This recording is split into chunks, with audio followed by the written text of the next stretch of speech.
Pada video kali ini kita akan membahas tentang bagaimana cara mengecek atau mengetahui kualitas dari curve fitting atau dari regresi kita atau dari pemodelan kita terhadap data eksperimen.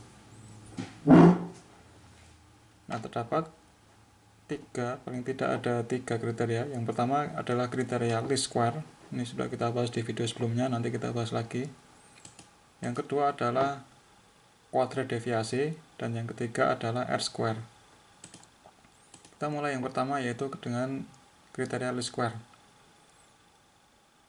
Nah, least square itu adalah jumlah kuadrat dari residu.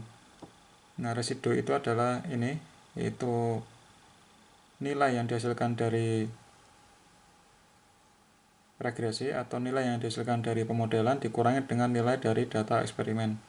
Dikurangi, kemudian dikuadratkan, kemudian dijumlah dari semua titik data atau data poinnya. Jadi yang pertama kita hitung residunya ini, yaitu perbedaan antara selisih antara data dengan eksperimen. Kita hitung dulu untuk tiap data poin, kemudian kita kuadratkan untuk seluruh data poin tersebut, kemudian kita jumlah. Jadi rumusnya seperti ini, sigma adalah jumlah dari 1 sampai m adalah jumlah data poin. Nah, dengan kriteria J ini dapat digunakan untuk membandingkan kualitas curve fit dari berbagai macam fungsi yang kita gunakan terhadap data yang sama. Jadi kalau kita menggunakan curve fitting atau regresi terhadap satu data, dan kita lakukan dengan curve fitting dengan berbagai macam fungsi, misalkan kita gunakan 3 fungsi, yaitu fungsi linear, kemudian fungsi eksponensial maupun fungsi pangkat, maka dari ketiga fungsi tersebut mana yang paling bagus, kita bisa cek dengan menghitung nilai J ini untuk tiap-tiap modelan dari tiap fungsi. Nah, ini kita lihat, ini ada selisih antara eksperimen dengan model. Maka nilai J yang paling kecil itu adalah model yang paling bagus. Jadi kalau kita bisa menemukan atau mencari model matematik yang residunya itu kecil, artinya J-nya itu kecil, maka itu adalah pemodelan yang bagus. Yang paling kecil itu adalah yang paling bagus. Itu adalah kriteria least square, yaitu kita menghitung jumlah kuadrat dari residunya dengan simbol J. Yang kedua, kita perlu tahu kuadrat deviasi dari nilai rata-rata. Deviasi itu adalah penyimpangan dari rata-rata, yaitu dirumuskan dengan data untuk satu data eksperimen dikurangi dengan data rata-ratanya. Jadi kita cari rata-rata terlebih dahulu untuk seluruh data, kemudian kita cari selisihnya untuk tiap data dari seluruh datanya itu. Nah, selisihnya itu yang dinamakan dengan deviasi, kemudian kita kuadratkan. Nah, tiap-tiap data point itu kita jumlahkan deviasinya. Kuadrat dari deviasi kita jumlahkan untuk tiap data. Mana ya kata-kata. Jadi untuk tiap data point kita cari deviasinya, yaitu selisih antara data tersebut dengan data rata-rata. Kemudian kita kuadratkan. Nah, setelah kita kuadratkan dari seluruh data point kita hitung seperti ini, kita kuadratkan, kemudian kita jumlah semuanya. Nah, itu akan dinamakan dengan S, yaitu kuadrat deviasi dari nilai rata-rata S. Nah, dilihat dari rumusnya ini, S itu adalah data eksperimen. Lihat, ini tidak ada data dari modelnya atau dari regresinya, tidak ada. Jadi ini murni merupakan data eksperimen, yaitu perbedaan tiap data terhadap rata-ratanya.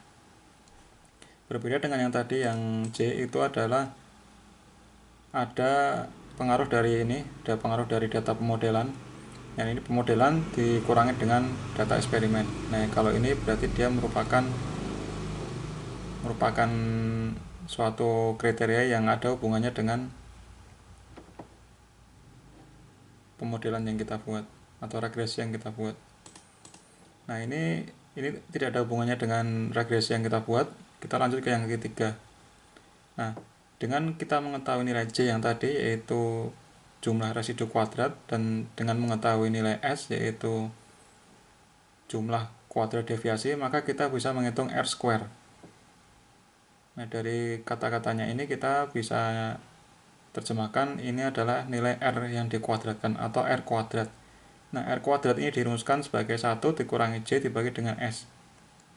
Nah, kita lihat J itu didapatkan berdasarkan dari model yang kita buat atau didapatkan dari regresi yang telah kita lakukan. Sedangkan S itu murni merupakan data eksperimen. Nah, karena J-nya itu merupakan kuadrat, kita lihat ini, kuadrat, jumlah kuadrat, kemudian S-nya itu juga jumlah kuadrat. Nah, maka ketika kita mengaplikasikan rumus ini, itu juga merupakan kuadrat, satuan kuadrat, makanya dinamakan dengan R kuadrat. Nah, rumus ini kita juga bisa rubah menjadi seperti ini. R kuadrat sama dengan 1 min J per S. Nah, ini kita samakan penyebutnya S, berarti ini menjadi S dikurangi J. Nah, ini kalau pengen dalam persentase, R kuadrat dalam persentase, berarti kita kalikan 100%. Nah, kita kembali ke J. Ke J itu curve fittingnya itu yang terbaik itu jika J-nya itu bernilai paling kecil. Artinya, perbedaan antara data eksperimen dengan model, dengan hasil regresi itu hampir sama atau mendekati sama. Nah, ketika J itu semakin kecil, maka itu semakin bagus curve fittingnya. Kalau kita hubungkan dengan rumus R square, kita lihat semakin kecil J, maka akan semakin besar prosentasenya. Kita lihat semakin kecil J, maka akan semakin besar prosentasenya. Nah, yang paling sempurna, curve fitting yang sempurna itu J-nya bernilai 0. Artinya antara eksperimen ini dengan model, dengan regresi itu sama persis, sehingga ini hasilnya adalah 0. Di jumlah juga sama dengan 0. Nah, ketika tidak ada residu, artinya jumlahnya J-nya 0, maka ini sempurna. Kalau ini sempurna, apa yang terjadi? R kuadratnya kalau dalam persen adalah 100%, karena J-nya 0. S per S kali 100%, maka dia menghasilkan 100%. Nah, begitu juga dengan yang rumus ini, kalau J-nya 0, maka R kuadratnya itu bernilai 1, karena ini dikurangi 0 dibagi dengan S. 0 dibagi S adalah 0, 1 dikurangi 0 berarti dia 1. Nah, maka nilai yang paling sempurna, nilai R square yang paling sempurna itu adalah 1 atau 100%. Nah, sekarang kita lihat pengaruh J-nya. Nah, J semakin besar J, itu prosentasenya semakin kecil. Kita lihat, semakin besar J, maka persentase semakin kecil. Semakin besar J, maka nilai R-nya itu semakin kurang dari 1. Nah, sekarang kita perlu definisi dengan kata-kata apa itu J, apa itu S, supaya kita bisa memahami arti dari rumus ini. Nah, nilai S itu mengindikasikan atau dapat diartikan seberapa besar data tersebar di sekitar rata-ratanya. Nah, nilai S itu berarti sebaran data terhadap rata-ratanya. Kita lihat dari rumusnya. Lihat. Ini adalah data untuk tiap data poin, untuk tiap data dikurangi dengan rata-ratanya. Nah, artinya ini adalah sebaran dari data. Sebaran dari data eksperimen. Seberapa lebar sebarannya terhadap rata-ratanya. Itu adalah S. Kemudian apa yang dinamakan dengan J? Kalau kita nyatakan dengan kalimat J itu mengindikasikan seberapa besar sebaran data yang tidak dihitung oleh model. Nah, J itu berarti seberapa besar yang tidak dihitung oleh model. Kita lihat rumusnya. Nah, J ini kalau selisihnya semakin besar berarti artinya semakin banyak yang tidak dihitung. Kalau ini semakin lebar, semakin banyak nilai J, berarti semakin besar sebaran data yang tidak terhitung oleh model. Semakin jauh jaraknya berarti semakin besar sebaran data yang tidak dihitung oleh regresi kita. Nah, artinya semakin jauh dia dari garis regresi. Nah, kalau kita artikan lagi berarti maka J per S itu adalah menunjukkan bagian yang tidak dihitung oleh model. Nah, kita lihat di rumus yang sini. Nah, S itu adalah sebaran dari data terhadap rata-rata. S. Kemudian J itu menunjukkan sebaran data yang tidak dihitung oleh model. Nah, idealnya sebaran data yang tidak dihitung oleh model itu adalah 0, sehingga S-nya itu bernilai 100%. R kuadrat itu bernilai 100% kalau kita menggunakan persen. Kalau menggunakan seperti ini ya berarti paling bagus adalah R-nya 1, artinya yang tidak dihitung oleh model itu sekecil J. J itu kan yang tidak dihitung oleh model. Kalau ini sekecil mungkin berarti akan menghasilkan R yang besar, mendekati 1. Nah, arti dari tadi ini fraksi. fraksi bagian tidak dihitung oleh model, berarti ini seperti persentase ini. Nah, jadi J per S itu merupakan bagian yang tidak dihitung oleh model. Jadi semakin besar J-nya, maka akan semakin banyak fraksi atau bagian yang tidak dihitung oleh model. Ya, seperti itulah. Kemudian, nah, yang perlu kita ketahui bisa terjadi J itu lebih besar dari S. Berarti sebaran data yang tidak dihitung oleh model itu bisa lebih besar daripada sebaran data itu sendiri. Nah, kondisi ini menyebabkan R kuadrat bernilai negatif karena J-nya lebih besar daripada S. Kalau J lebih besar daripada S, maka J per S adalah lebih besar daripada 1.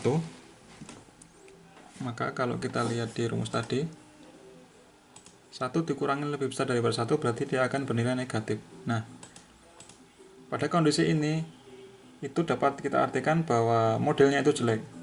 Nah, ini kita jangan gunakan karena apa? Karena ternyata yang tidak dihitung oleh model itu malah lebih besar daripada sebaran data itu sendiri. Nah, itu berarti sangat jelek sekali model yang kita gunakan. Nah, sebagai rule of thumb, yang dikatakan fitting yang bagus atau yang dikatakan pemodelan yang bagus atau yang bisa dikatakan dengan regresi yang bagus itu suatu regresi yang bisa menghitung 99 variasi data. Nah, artinya 99% berarti ini tadi. Artinya ini perkalian ini tuh menghasilkan 99%. Artinya S dikurangi J berbagi S berarti S dikurangi J itu adalah 99%. Nih, itu yang terbaik. Atau kalau kita gunakan yang R ini berarti 0,99. Kalau tidak dalam persen berarti 0,99. Nah, berarti sebagai rule of thumb-nya R-nya itu R kuadratnya itu sebaiknya lebih besar atau sama dengan 0,99. Ini untuk sebagai aturan umum bahwa yang dikatakan curve fitting yang bagus itu menghasilkan R kuadrat yang lebih besar atau sama dengan 0,99. Ini yang fit yang bagus. Tergantung kita pengen toleransi berapa untuk menentukan R kuadrat ini. Nah, itu adalah tentang bagaimana cara mengecek kualitas dari curve fitting, yaitu kita gunakan ini R square. R square berdasarkan nilai J dan nilai S-nya. Jadi untuk menghitung nilai R square kita harus menghitung nilai J, yaitu kuadrat residunya dan juga kuadrat deviasinya S.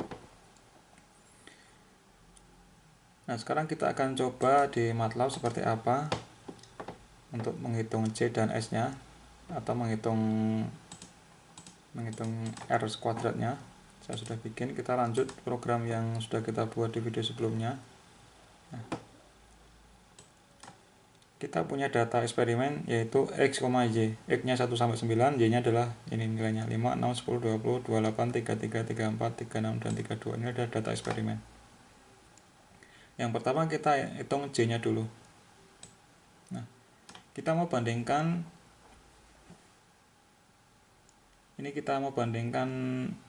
regresi polinomial dari derajat yang 1, pangkat 1 sampai pangkat 4. Nah, maka kita gunakan forecast 1 sampai 4. Nah, koefisien polinomialnya kita gunakan polyfit seperti video-video sebelumnya. Polyfit X, Y. Ini X, Y. X adalah variabel independennya, Y adalah variabel dependennya. K itu menunjukkan derajat berapa kita mau melakukan regresi. Nah, ketika K-nya itu misalkan 1 sampai 4, berarti kan dia eksekusi yang 1 dulu. Berarti nanti koefisiennya itu akan menghitung ketika derajatnya 1 dulu, X, Y, 1, berarti nanti hasilnya ada 2 koefisiennya, koefisien polinomialnya. Nah, kemudian setelah kita tahu koefisien polinomialnya, kita bisa melakukan penghitungan nilai kuadrat residu seperti ini.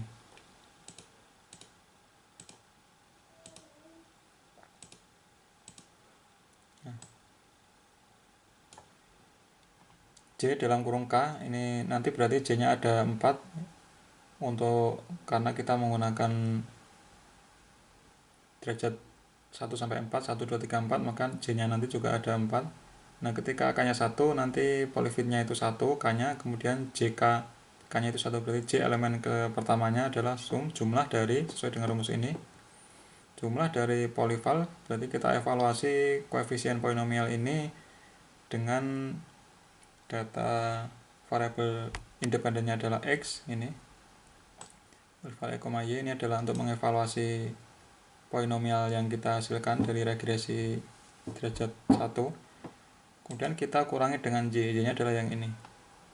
Sesuai dengan rumus ini, yaitu ini adalah hasil dari regresi, ini adalah dari eksperimen, kuadratkan.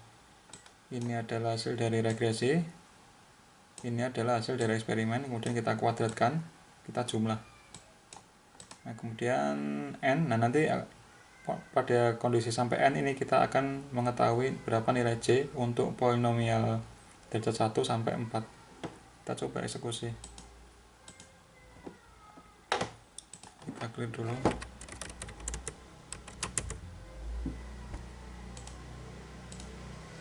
Kita eksekusi untuk mencari nilai J. Nah, ini J-nya itu, ini untuk yang polinomial derajat 1, J-nya adalah 71,5. Ini untuk polinom derajat 2, itu 56,6. Ini polinom derajat 3, 41,8. Ini polinom derajat 4 atau pangkat 4, 4,6566. Nah, ini dari data ini kita sudah bahas di video sebelumnya, semakin besar derajat polinomialnya, maka residunya itu semakin kecil. Nah, kita tujuannya mencari ini R square, berarti setelah kita hitung J, kita hitung S-nya. S adalah selisih kuadrat dari data eksperimen dengan rata-ratanya, berarti kita hitung rata-ratanya dulu. Nah, kita hitung rata-ratanya yaitu dengan menggunakan fungsi min, mu sama dengan min y, y-nya yang ini. Jadi data eksperimennya kita rata-rata, data variabel dependennya kita rata-rata, ketemu namanya variabelnya mu, min. Kemudian kita hitung S-nya. S-nya berarti jumlah dari selisih dari data eksperimen dengan data rata-ratanya. Ini data eksperimen. Data eksperimen dengan data rata-ratanya.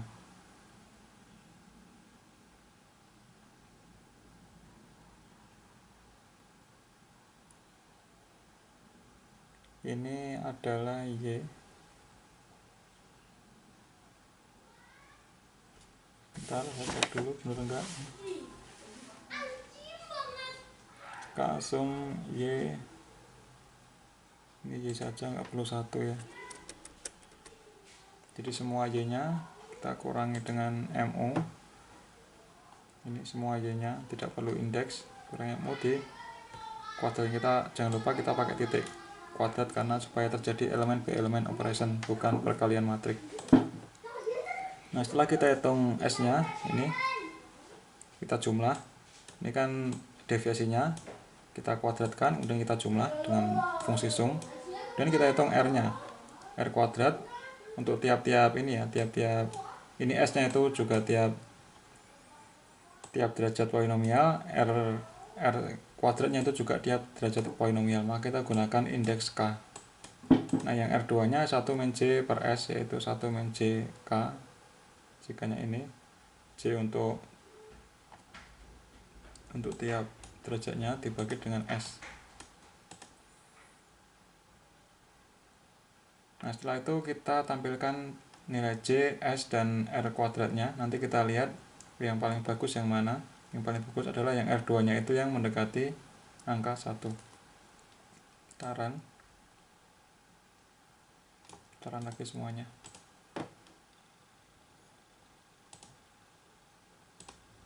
Nah, ini kita lihat jawabannya.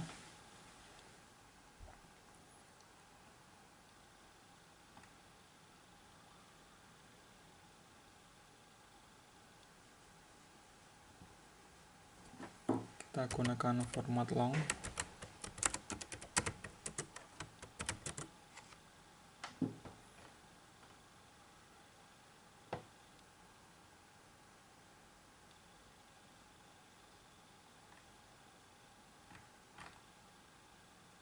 Ini kenapa keliru ya?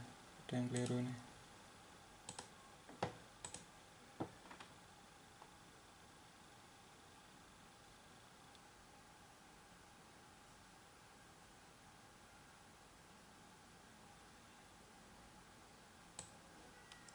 Kita ulangi lagi.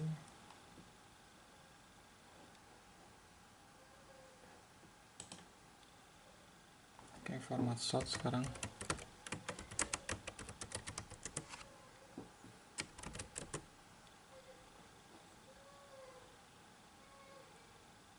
Belum ada, kita tampilkan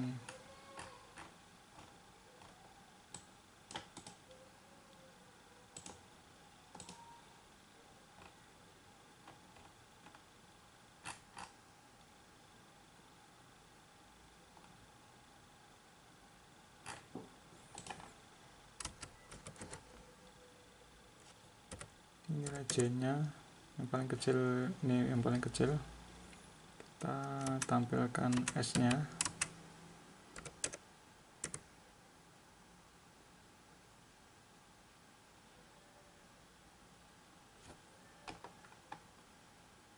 Kenapa S-nya salah? Oh, ini pangkat P31. Kita tampilkan R kuadratnya.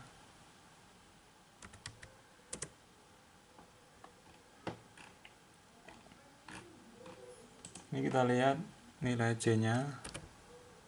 Kita jadikan satu kolom. Kita transpose. Ini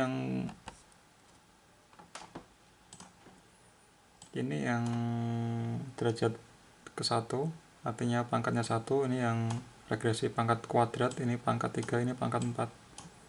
Nah, residunya ini residunya paling kecil adalah yang pangkat 4. Dan bagaimana dengan sebaran datanya?